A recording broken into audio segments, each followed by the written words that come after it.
Chapter 23. Egri Somnia. Editor's note: Latin for troubled dreams. I like dreams. The following day, January 10th, the Nautilus resumed its travels in midwater, but at a remarkable speed that I estimated to be at least 35 miles per hour. The propeller was going so fast I could neither follow nor count its revolutions. I thought about how this marvelous electric force not only gave motion, heat, and light to the Nautilus, but even protected it against outside attack, transforming it into a sacred ark no profane hand could touch without being blasted. My wonderment was boundless, and it went from the submersible itself to the engineer who had created it. We were traveling due west, and on January 11th we doubled Cape Wessel, located in longitude 135 degrees and latitude 10 degrees north, the western tip of the Gulf of Carpentaria. Reefs were still numerous, but more widely scattered, and were fixed on the chart with the greatest accuracy. The Nautilus easily avoided the money breakers to port and the Victoria reefs to starboard, positioned at longitude 130 degrees on the 10th parallel, which we went along rigorously. On January 13th, arriving in the Timor Sea, Captain Nemo raised the island of that name at longitude 122 degrees. This island, whose surface area measures 1,625 square leagues, is governed by Rajas. These aristocrats deemed themselves the sons of crocodiles, in other words, descendants with the most exalted origins to which a human being can lay claim. Accordingly, their scaly ancestors infest the island's rivers, and are the subjects of special veneration. They are sheltered, nurtured, flattered, pampered, and offered a ritual diet of nubile maidens. And woe to the foreigner who lifts a finger against these sacred saurians. But the Nautilus wanted nothing to do with these nasty animals. Timor Island was visible for barely an instant at noon while the chief officer determined his position. I also caught only a glimpse of Little Roti Island, part of this same group, whose women have a well-established reputation for beauty in the Malaysian marketplace. After our position fix, the Nautilus's latitude bearings were modulated to the southwest. Our prow pointed to the Indian Ocean. Where would Captain Nemo's fancies take us? Would he head up to the shores of Asia? Would he pull nearer to the beaches of Europe? Unlikely choices for a man who avoided populated areas. So would he go down south? Would he double the Cape of Good Hope, then Cape Horn, and push on to the Antarctic Pole? Finally, would he return to the seas of the Pacific, where his Nautilus could navigate freely and easily? Time would tell.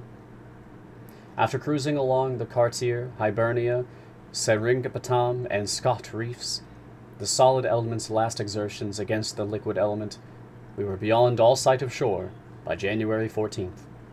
The Nautilus slowed down in an odd manner and very unpredictable in its ways. It sometimes swam in the midst of the waters, sometimes drifted on their surface.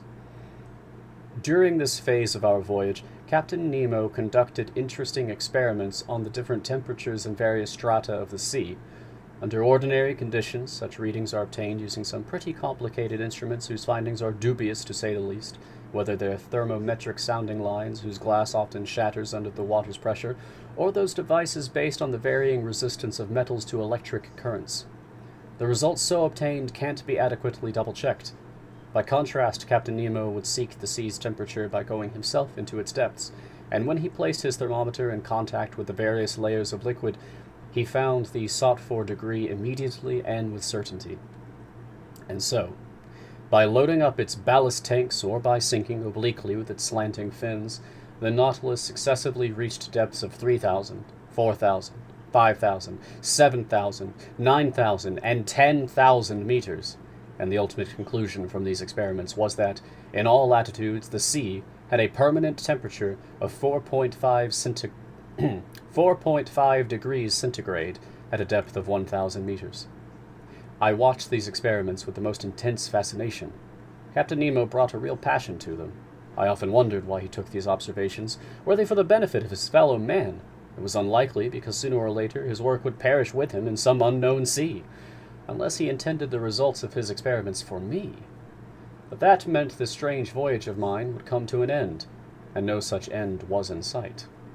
Be that as it may, Captain Nemo also introduced me to the different data he had obtained on the relative densities of the water in our globe's chief seas. From this news, I derived some personal enlightenment having nothing to do with science. It happened the morning of January 15th. The captain, with whom I was strolling on the platform, asked me if I knew how salt water differs in density from sea to sea. I said no, adding that there was a lack of rigorous scientific observations on this subject. "I've taken such observations," he told me, "and I can vouch for their reliability." "Fine," I replied. "But the Nautilus lives in a separate world, and the secrets of its scientists don't make their way ashore." "You're right, Professor," he told me after a few moments of silence. "This is a separate world.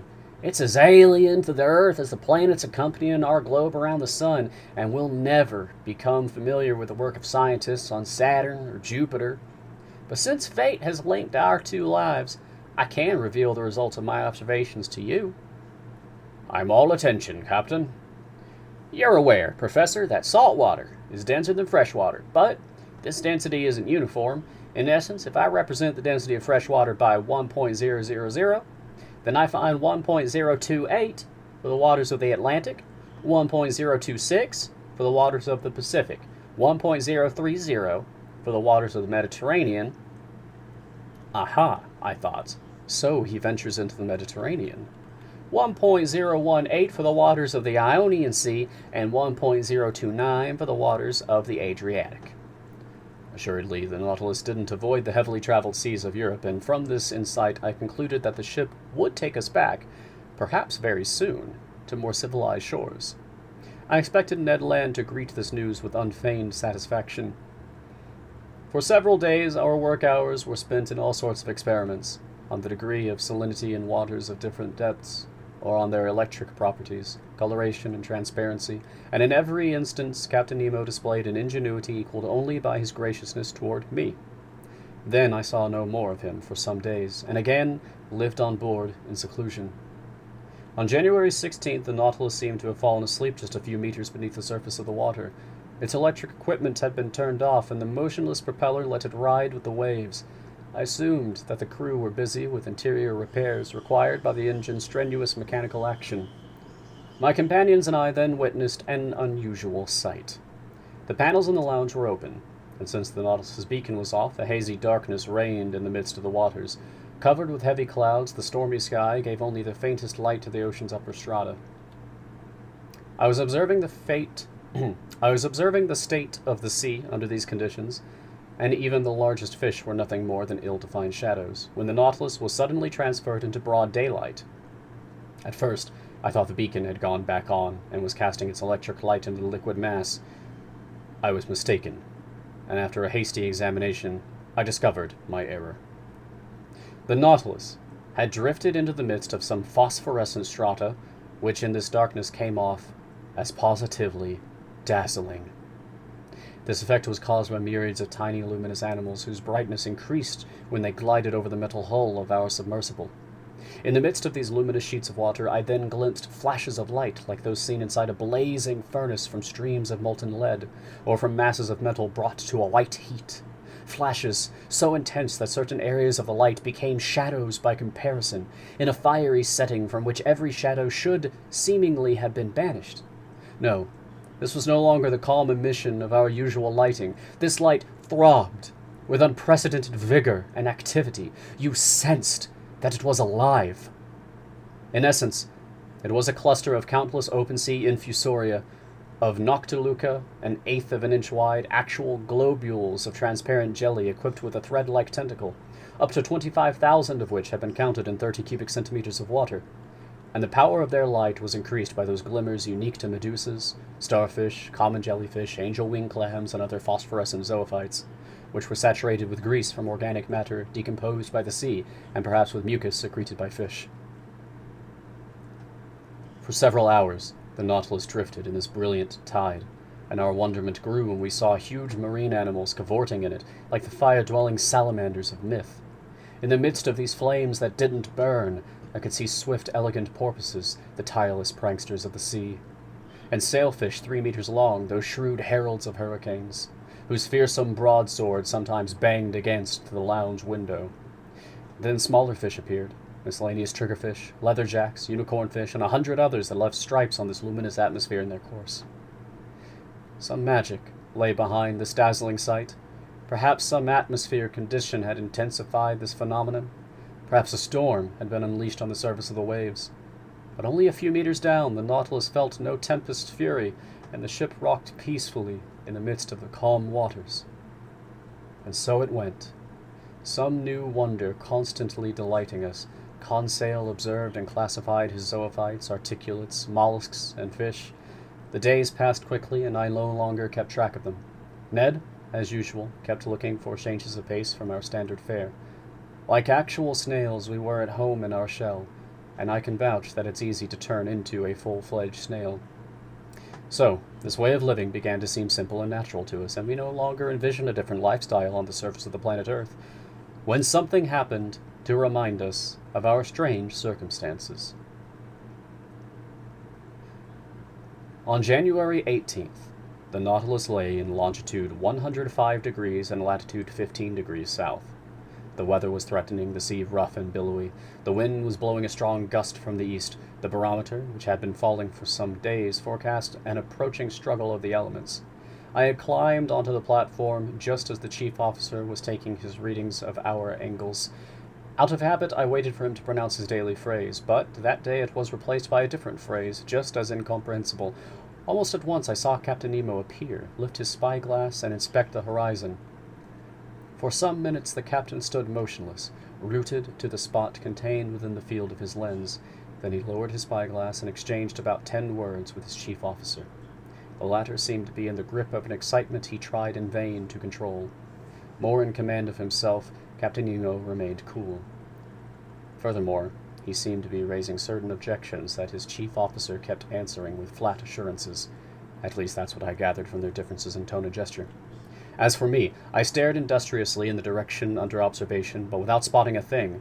Sky and water merged into a perfectly clean horizon line. Meanwhile, Captain Nemo strolled from one end of the platform to the other, not glancing at me, perhaps not even seeing me. His step was firm, but less regular than usual. Sometimes he would stop, cross his arms over his chest, and observe the sea. What could he be looking for over that immense expanse? By then, the Nautilus lay hundreds of miles from the nearest coast. The chief officer kept lifting his spyglass and stubbornly examining the horizon, walking up and down, stamping his foot in his nervous agitation, a sharp contrast to his superior. But this mystery would inevitably be cleared up, and soon, because Captain Nemo gave orders to increase speed. At once the engine stepped up its drive power, setting the propeller in swifter rotation. Just then, the chief officer drew the captain's attention anew. The latter interrupted his strolling and aimed his spyglass at the point indicated. He observed it a good while. As for me, deeply puzzled, I went below to the lounge and brought back an excellent long-range telescope I habitually used. Leaning my elbows on the beacon housing, which jutted from the stern of the platform, I got set to scour that whole stretch of sky and sea. But no sooner had I peered into the eyepiece than the instrument was snatched from my hands. I spun around. Captain Nemo was standing before me, but I almost didn't recognize him. His facial features were transfigured, gleaming with dark fire. His eyes had shrunk beneath his frowning brow. His teeth were half bared. His rigid body, clenched fists, and head drawn between his shoulders all attested to a fierce hate breathing from every pore. He didn't move. My spyglass fell from his hand and rolled at his feet. Had I accidentally caused these symptoms of anger? Did this incomprehensible individual think I detected some secret forbidden to guests on the Nautilus? No.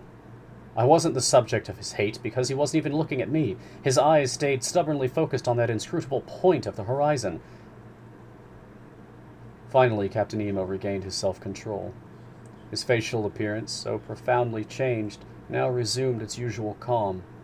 He addressed a few words to his chief officer in their strange language, and then he turned to me.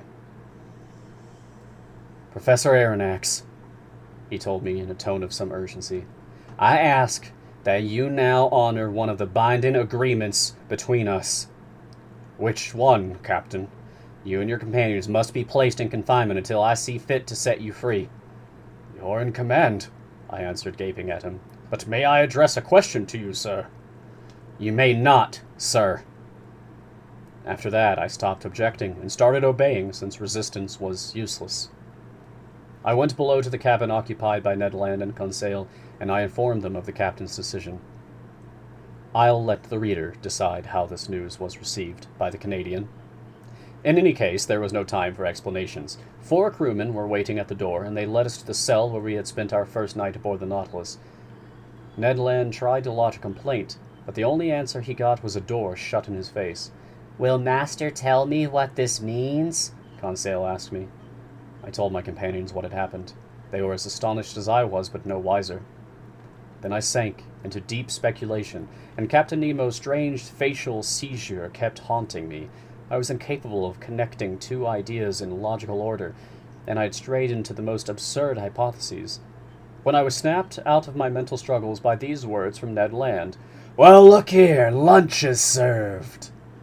Indeed, the table had been laid. Apparently Captain Nemo had given this order at the same time he commanded the Nautilus to pick up speed. "Will Master allow me to make him a recommendation?" Conseil asked me. "Yes, my boy," I replied. "Well, Master needs to eat his lunch. It's prudent, because we have no idea what the future holds." "You're right, Conseil." "Unfortunately," Ned Land said, "they've only given us the standard menu." "Ned, my friend," Conseil answered. "what would you say if they'd given us no lunch at all?" This dose of sanity cut the harpooner's complaints clean off. We sat down at the table. Our meal proceeded pretty much in silence. I ate very little. Conseil, everlastingly prudent, force-fed himself, and despite the menu, Ned Land didn't waste a bite. Then, lunch over, each of us propped himself in a corner. Just then, the luminous globe lighting our cell went out, leaving us in profound darkness. Ned Land soon dozed off, and to my astonishment, Conseil also fell into a heavy slumber. I was wondering what could have caused this urgent need for sleep when I felt a dense torpor saturate my brain. I tried to keep my eyes open, but they closed in spite of me. I was in the grip of anguished hallucinations. Obviously, some sleep-inducing substance had been laced into the food we'd just eaten. So, imprisonment wasn't enough to conceal Captain Nemo's plans from us. Sleep was needed as well. Then I heard the hatches close.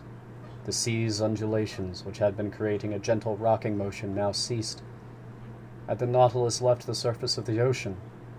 Was it re-entering the motionless strata deep in the sea? I tried to fight off this drowsiness. It was impossible. My breathing grew weaker.